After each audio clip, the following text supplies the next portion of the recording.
One of the most decisive battles between India and Pakistan was the Kargil War. It was also referred to as Operation Vijay. The leader of one of the most difficult mountain warfare operations in Indian military history was led by Captain Vikram Batra. Hello and welcome to UPSC History View. Today, let's learn about Captain Vikram Batra. Captain Vikram Batra from 9th September 1974 to 7th July 1999 was an officer of the Indian Army. He was posthumously awarded the Param Vir Chakra, India's highest and most prestigious award for valour, for his actions during the 1999 Kargil War.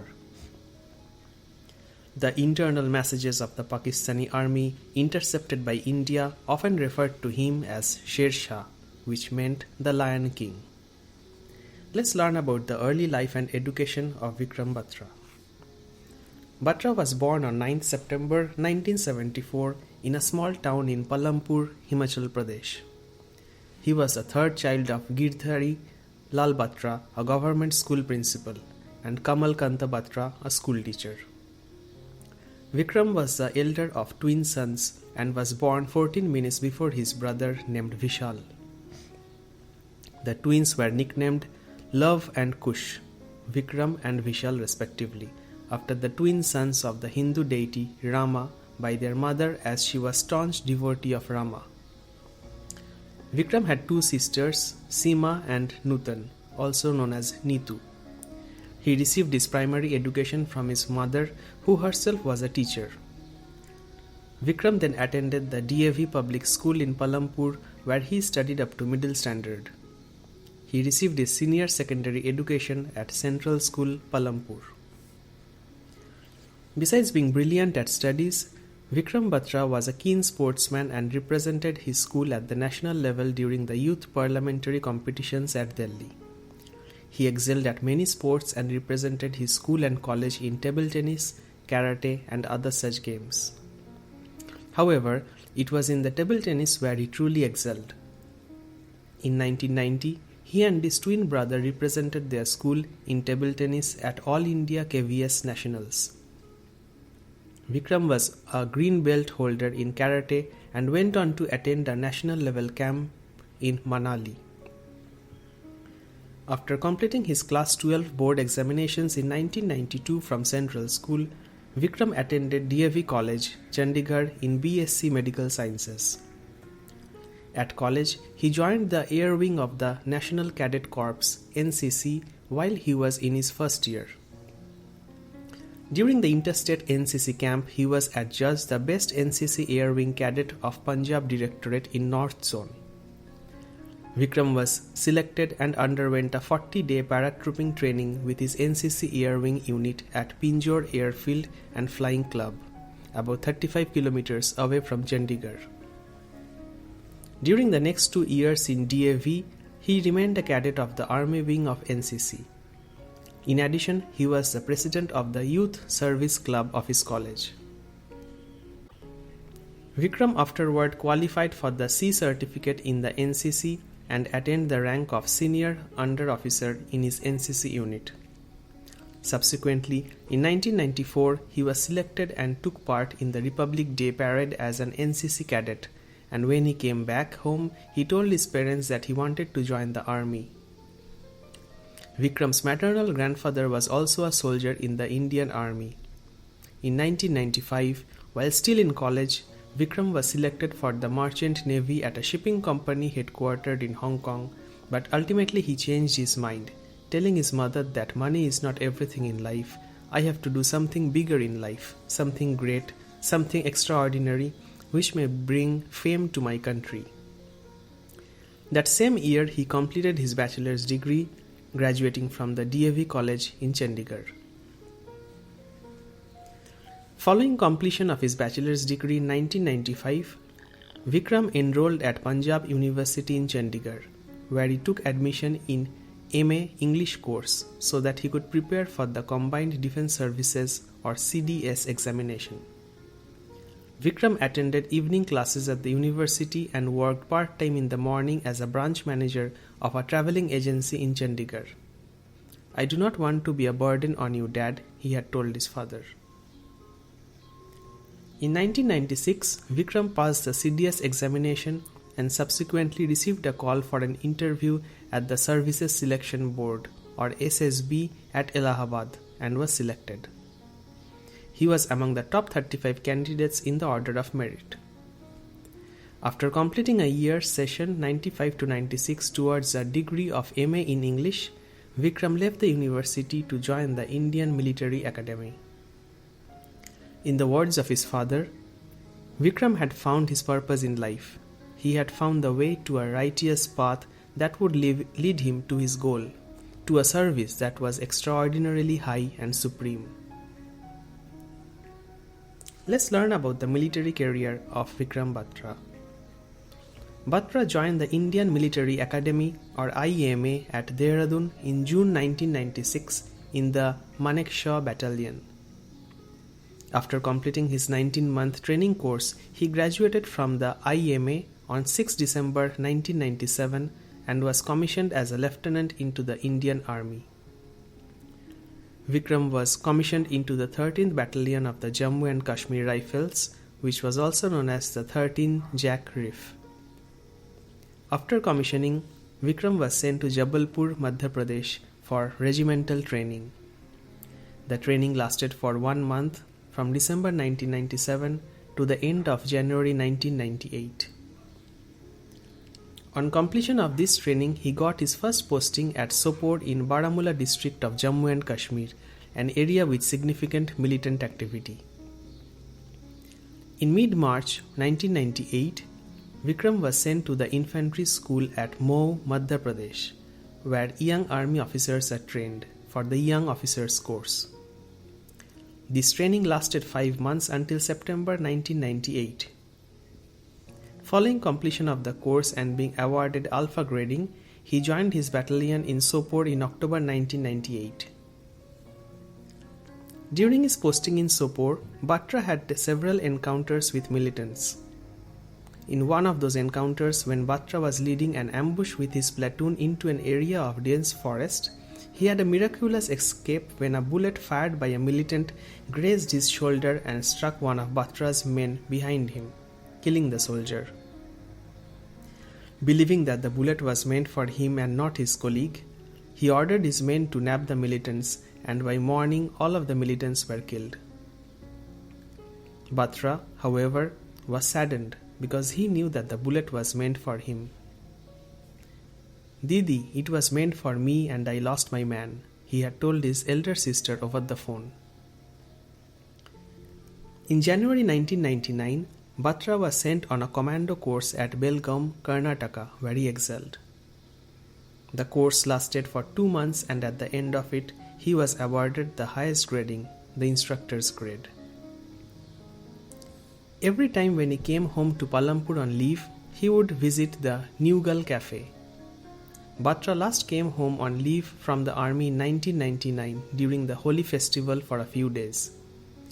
During that time, when he went to the cafe for a coffee, he met an acquaintance who told him to be careful in the war, to which Batra replied, "I will either come back after raising the Indian flag in victory or return wrapped in it, but I will come for sure."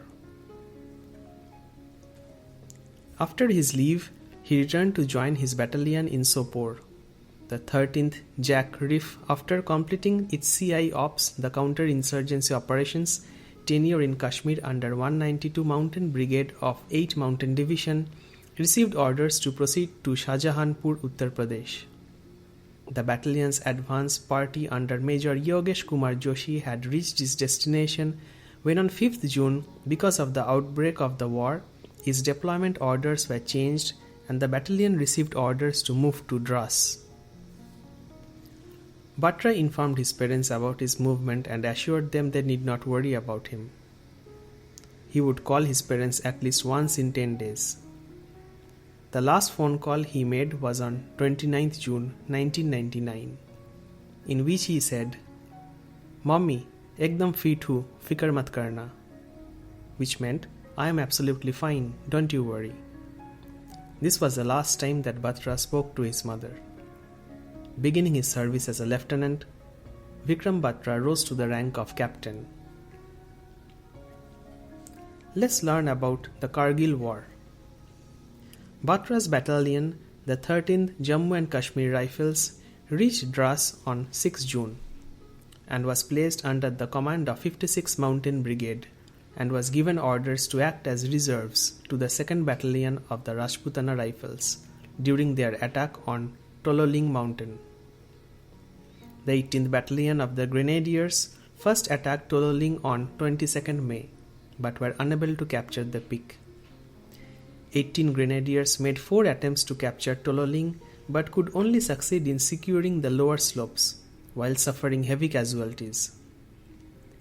Eventually, 2 Raj Rifles was assigned the mission of capturing Tololing and they did so on 13th June 1999. After the capture of Tololing, 13 Jammu and Kashmir Rifles marched from Dras to Tololing, reaching their destination in 12 hours. Upon reaching, Alpha Company of 13 Jammu and Kashmir Rifles took over Tololing and a portion of the Hump complex from 18 Grenadiers. Let's learn about the capture of point 5140. The task of capturing point 5140, a strategically important mountain peak in the Dras sector, was assigned to 13 Jammu and Kashmir Rifles under the command of Lieutenant Colonel Yogesh Kumar Joshi on 17th June 1999. After the capture of Rocky Knob, located at the base of point 5140 and about 800 meters away, Humps 9 and 10, on 17th June, the battalion's commanding officer, Joshi, fell back to Tololing and started planning for their next objective, point 5140. Point 5140, about 1500 meters north of Tololing on the same ridgeline, is at an altitude of 16,962 feet above sea level and overlooks the Tololing Nala. It is the highest point on the Tololing ridgeline and the most formidable feature in the Dras subsector. On 18th June, the battalion carried out a detailed reconnaissance of point 5140, which revealed the enemy had put in place 7 sangars on the feature, 2 on the top, 4 towards the east and 1 towards the north. It also revealed the eastern approach to the feature was comparatively easier than that from the front, which had a near vertical climb dominated by the top, though it was also more heavily defended. It was decided the assaulting troops must capture the top before dawn, or else the enemy would inflict maximum casualties on them. Joshi decided to attack point 5140 with Bravo Company under the command of Lieutenant Sanjeev Singh Jamwal and Delta Company under the command of Lieutenant Vikram Batra from 2 sides, east and south. At the Hump complex, the 2 officers, Jamwal and Batra, received their briefing about the mission from Joshi. During the briefing, Jamwal chose the words "Oh yeah yeah yeah" to be the success signal for his company, whilst Batra chose the words "Ye dil mange more," which meant "This hurt once more," from a popular advertising slogan of Pepsi. D-Day was set for 19th June and H hour at 20:30. Under the cover of artillery fire, the 2 assault companies began climbing point 5140 after midnight on 20th June. The artillery at Hump complex had already begun its preparatory bombardment of point 5140. As planned, the artillery guns would stop firing when the troops were 200 meters short of the objective. Once the artillery guns, including the MBRLs and 105mm guns, had ceased firing, the Pakistani soldiers immediately came out of their bunkers and put down heavy fire with their machine guns on the advancing Indian soldiers. At that moment, both Jamwal and Batra, realizing the gravity of the situation, contacted commanders at the base via radio, asking to continue artillery bombardment of the enemy positions till the companies were 100 meters from their target. By 03:15 hours, both B and D companies had reached the vicinity of point 5140, despite the treacherous terrain. B company reached the top of the feature first and assaulted from the left flank. By 03:30 hours, B company had captured its objective and at 03:35 hours, Jamwal radioed his command post saying the words, "Oh yeah yeah yeah." Batra decided to approach the hill from the rear, aiming to surprise the enemy and to cut off their withdrawal route. Batra fired 3 rockets towards the bunkers on the east side of the feature before attacking them. He and his men ascended the sheer rock cliff, but as the group neared the top, the enemy pinned them on the face of the bare cliff with machine gun fire. Batra, along with 5 of his men, climbed up regardless and after reaching the top, hurled 2 grenades at the machine gun post. Batra then killed 3 enemy soldiers single-handedly in close combat.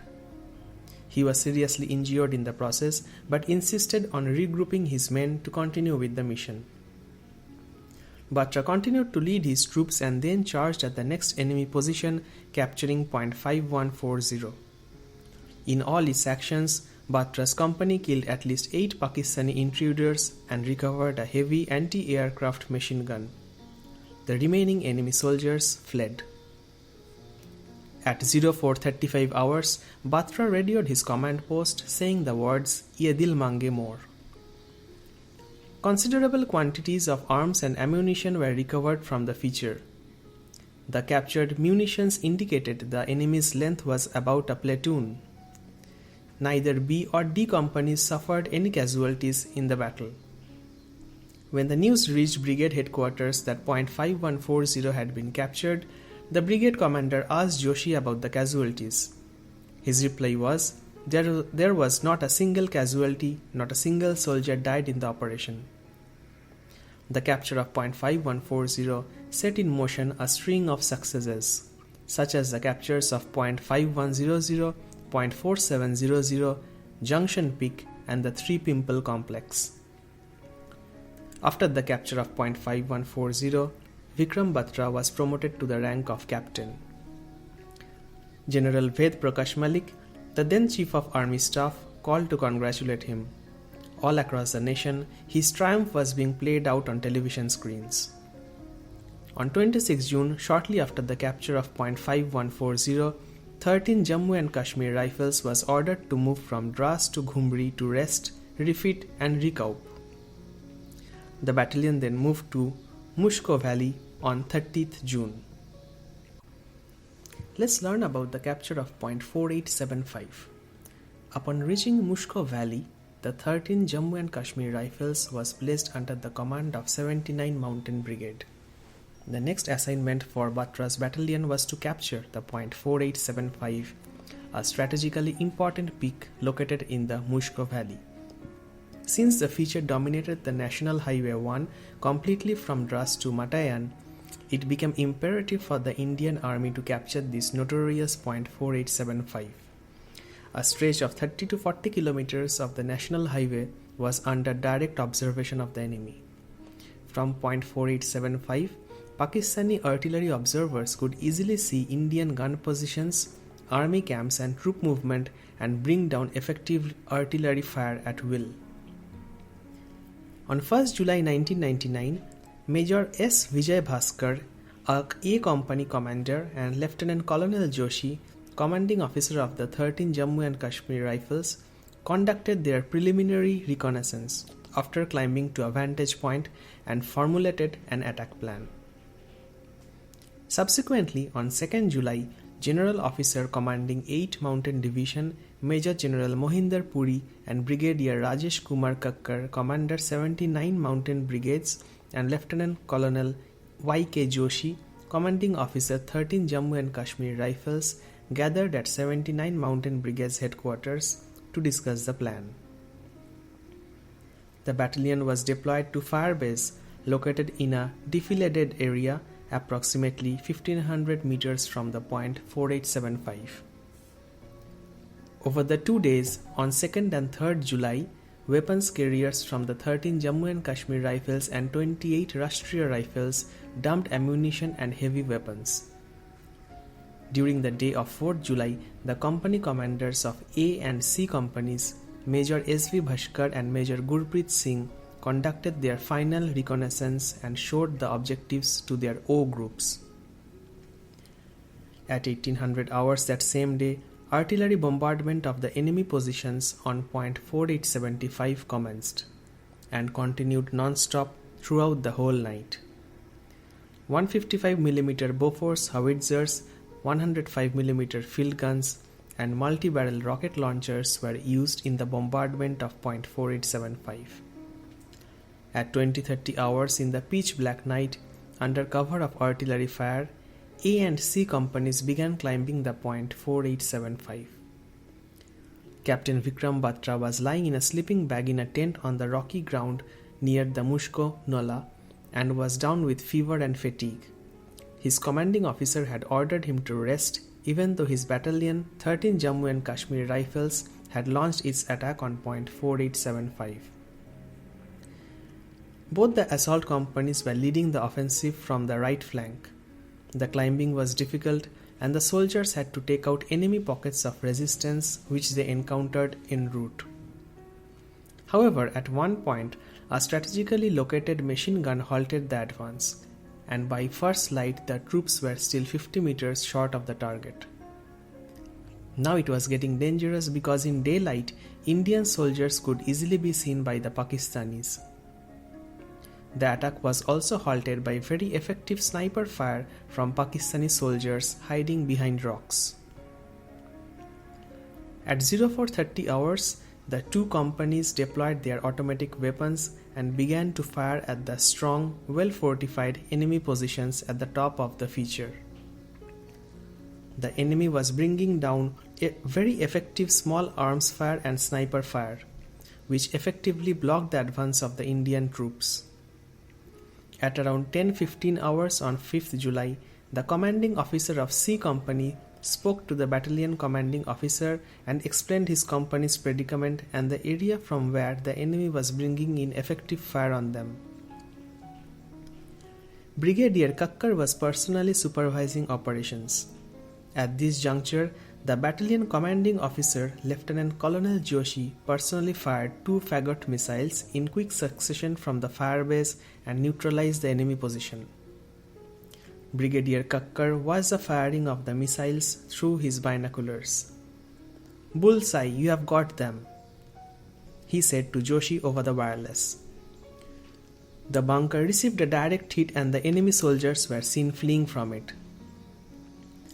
The Indian troops then promptly began advancing again. Soon, Company C with 2 sections led by Major Gurpreet Singh assaulted the enemy position. By 1300 hours, these troops had captured point 4875. Subsequently, both A and C companies linked up. They then consolidated their hold on point 4875. However, the Indian troops continued to receive enemy artillery and machine gun fire from Pimple 2 and area north of point 4875. At 2200 hours on 5th July, from a Pakistani position north of point 4875, the enemy brought heavy and accurate fire on the 2 companies. In the early hours of the following morning at 04:45 hours, C Company reported they were in a heavy firefight and were running out of ammunition. Company B, the reserve company, promptly brought up the ammunition, after which the firefight continued. The Indian victory would not have been complete without the capture of area Flat Top, an adjacent peak and part of the enemy defences on point 4875. The 13 Jammu and Kashmir Rifles had captured Flat Top feature of point 4875 on the afternoon of 5th July after a fierce battle with Pakistani forces. But the enemy launched an immediate counter-attack to take back the area Flat Top they had lost. Young Captain N.A. Nagappa was holding Flat Top. He had a small force, but he fought ferociously to beat back the offensive. The first counter-attack was beaten back. The Pakistanis too were facing the same problem of climbing, with the Indian army on top shooting at them. It is not that they did not have the will to do it, but the carpet firing by our troops did not let them come to the top, a 79 Infantry Brigade officer said. There was a seesaw battle taking place at the area Flat Top. All of a sudden, a shell hit area Flat Top, seriously injuring Captain Nagappa, who was shooting at the advancing Pakistani soldiers. Splinters pierced through both his legs and he fell unconscious. Taking advantage of the situation, the Pakistanis started climbing faster. Suddenly, Bhatra, who was silently observing the situation from base, went to his commanding officer and volunteered, saying the words, "I will go up, sir."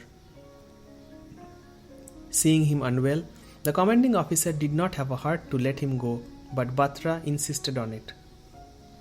That same day, the enemy launched a second counterattack on Flat Top, and although the Indian troops succeeded in beating back this too, they urgently needed reinforcements. Seeing Bhatra's determination to save Peak 4875 and the honor of his battalion, several of his battalion soldiers volunteered to accompany him even before any company could be ordered. Despite strict rules where soldiers cannot question the orders of their seniors, several soldiers literally pleaded for permission to accompany Bhatra even at the cost of earning severe displeasure of the commanding officer. The soldiers were so moved that they were willing to be jailed or court-martialed, but only wanted permission to accompany Bhatra and reinforce the army on top of the peak, a Jammu and Kashmir Rifles officer said. Just before leaving, Bhatra, along with 25 men of his Delta Company who were to accompany him, prayed at the Durga Mata temple. It was pitch black night when they began the climb. Having heard a wireless message from the base that Sher Shah was coming, a cheer went up among the tired Indian soldiers on top. Sher Shah was Vikram Batra's code name. The commander ordered them to hold their ground until Sher Shah arrived, and then he would take over. The Pakistanis too intercepted the wireless message where the base told the peak that Sher Shah was coming. They knew Bhatra, the first man on top of peak 5140 in Dras, was Sher Shah, and broke into the Indian wireless system to threaten him. Undeterred, Bhatra kept climbing, said a soldier who accompanied him. On the night of 6th and 7th July, the opposing forces were so close that besides exchanges of small arms fire, verbal exchanges continued throughout the night. It was at this stage where it became imperative for Indian troops to destroy this Pakistani post, located north of point 4875, from where enemy fire was coming, as otherwise the situation could become worse. At this juncture, the Indian troops detected the enemy presence on a long and narrow ledge, running north from point 4875. On the ledge, the enemy were holding strong sangars echeloned one behind the other.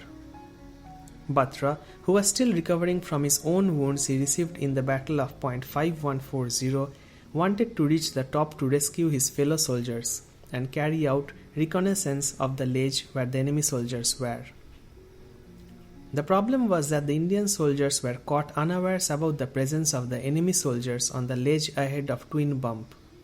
They went ahead into the enemy lines and destroyed their bunkers on 4875 peak, but the firing from the ledge pinned them down, Colonel Joshi said.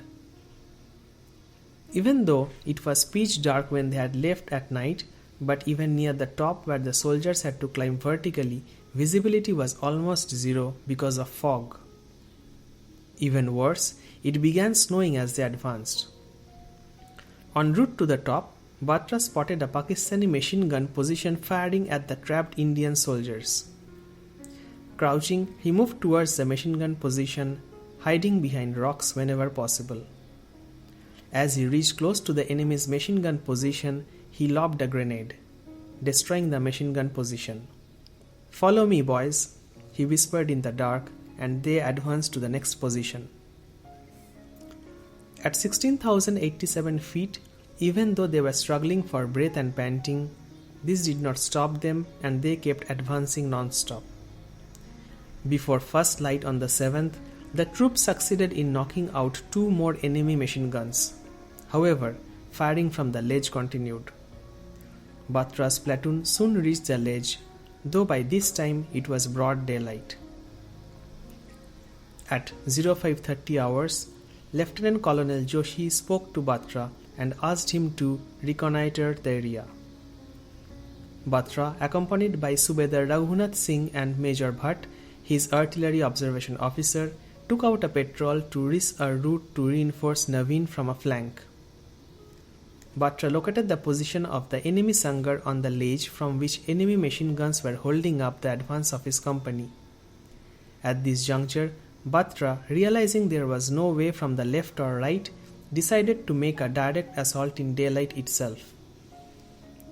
At great personal risk and under heavy fire from enemy machine guns and grenade-firing launchers, Batra moved forward, screaming the battle cry of Jammu and Kashmir Rifles, Durga Mata ki Jai, and charged the Sangar, firing incessantly from his AK-47.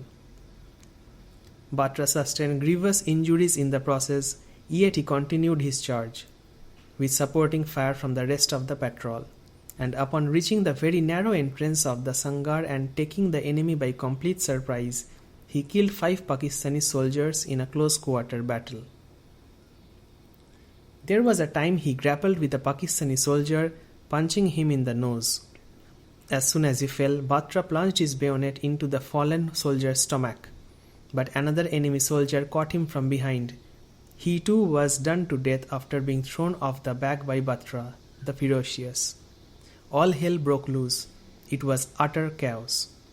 A soldier of Jammu and Kashmir Rifles who accompanied Batra in the attack said, "The attack resulted in 7 Pakistani soldiers killed, after which the Indians gained a foothold on the ledge. Taken by surprise by this ferocious attack, Pakistanis started retreating. Batra and his men had gained the upper hand by now. However, there was still an enemy machine gun nest in action on that ledge that had to be silenced. 4 Pakistani soldiers, including a junior commissioned officer or JCO who was gilding the fire on the Indian soldiers fighting outside, were manning the machine gun nest. Enraged, Batra quickly charged forward alone, killing all 4 members of the crew. Suddenly Batra realized one of his men had been shot. Turning his face toward Subedar Raghunath Singh, who was sitting behind a nearby boulder, maintaining an iron grip on his AK-47, Batra shouted above the din of flying bullets, "Aap aur main usko evacuate karenge. We will evacuate him, you and I." With bullets flying around him, he pushed the JCO towards the safer side and taking his place instead, saying, "You have a family and children to go back to. I am not even married. मैं sir की तरफ रहूँगा और आप पाँव उठाएंगे. I will take the head and you take his feet." Batra courageously exposed himself to enemy fire to drag the injured soldier to safety, and in the process was shot in the chest by an enemy sniper from very close range, and a split second later by a splinter from an RPG which hit him in the head. Batra collapsed next to the injured soldier, succumbing to the fatal wounds. In his book Param Vir, Our Heroes in Battle, Major General Ian Cardozo states, "Captain Vikram Batra, always leading from the front and fully aware of the great danger of his mission, displayed unparalleled courage and determination in eliminating a Pakistani position at Lej because he was aware of the importance of his task. His daring assault enabled the completion of the capture of point 4875, and this broke the will of the enemy. His courage and action were well beyond the call of duty, and he continued to take risks, ultimately making the supreme sacrifice in the finest traditions of the Indian Army." The Param Vir Chakra. Vikram Batra was awarded the Param Vir Chakra, India's highest military honor, on 15th August 1999, the 52nd anniversary of India's independence. His father, G.L. Batra, received the honor for his deceased son from the President of India, the late K.R. Narayanan. The Param Vir Chakra citation read,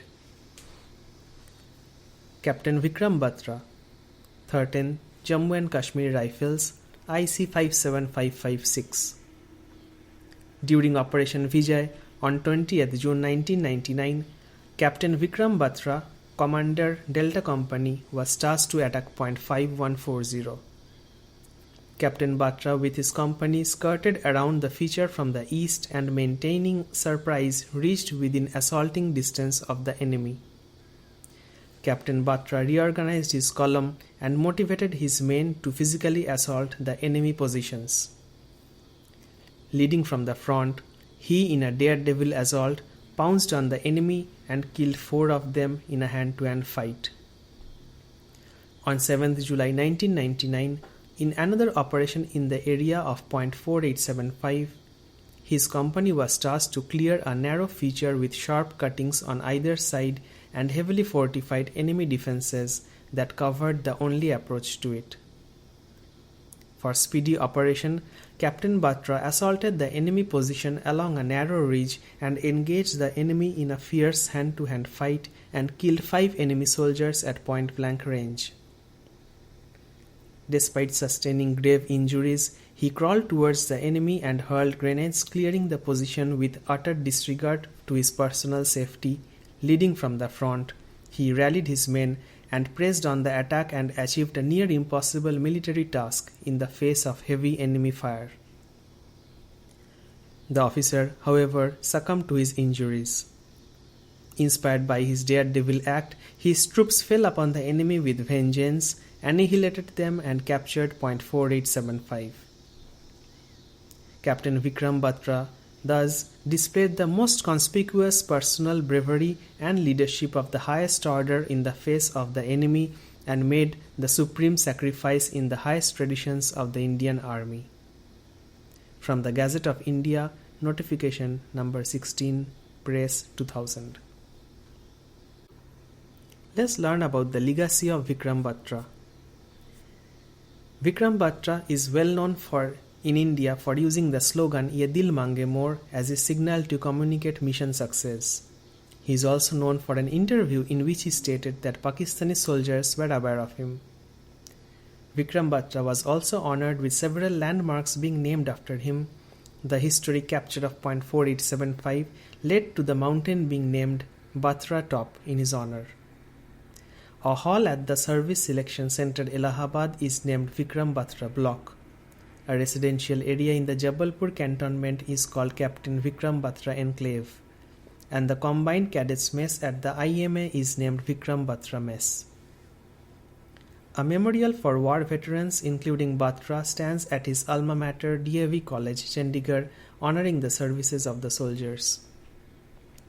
Government College Palampur was later renamed in the memory of Batra. The college is renamed as Shahid Captain Vikram Batra Government College Palampur. New Delhi's Mukarba Chowk and this flyover were renamed in honor of Batra in December 2019 as Shahid Captain Vikram Batra Chowk. Shahid Captain Vikram Batra Stadium at Palampur was named after Batra.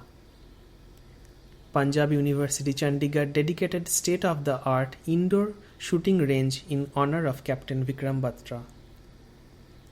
The Indian Army paid tribute to Batra on the 21st anniversary of his death in a video posted on his social media account. The video featured Batra's famous words "Ye Dil Mange More" and included people of all ages and from all walks of life saying, "I am Vikram Batra." To commemorate the 22 years of the sacrifice made by Batra, Army Commander Northern Command Lieutenant General Yogesh Kumar Joshi overflew the famous Batra Top in a Sukhoi 30 MKI and paid homage to the nation's hero from the sky. Joshi was also the then commanding officer of Batra. Let's listen to a recorded interview of Captain Vikram Batra, the bravest Kargil hero. Our radio sets, and one of the Pakistani soldiers or officer, whoever it was, he said me, my code name was Sher. Oh Sher, you have come. Don't try to come up, otherwise you'll have a tough time. And that was the time they gave us a challenge, and my guys, they went wild. How dare a Pakistani troop can challenge us? My company's success was "Ye Dil Mange More." The guys were so highly charged up that they're wanting that some more bunkers should have been there and we would have got the more chaps. Thank you for listening to this discussion on Captain Vikram Batra. For more such discussions, get the UPSC Practice app from the App Store.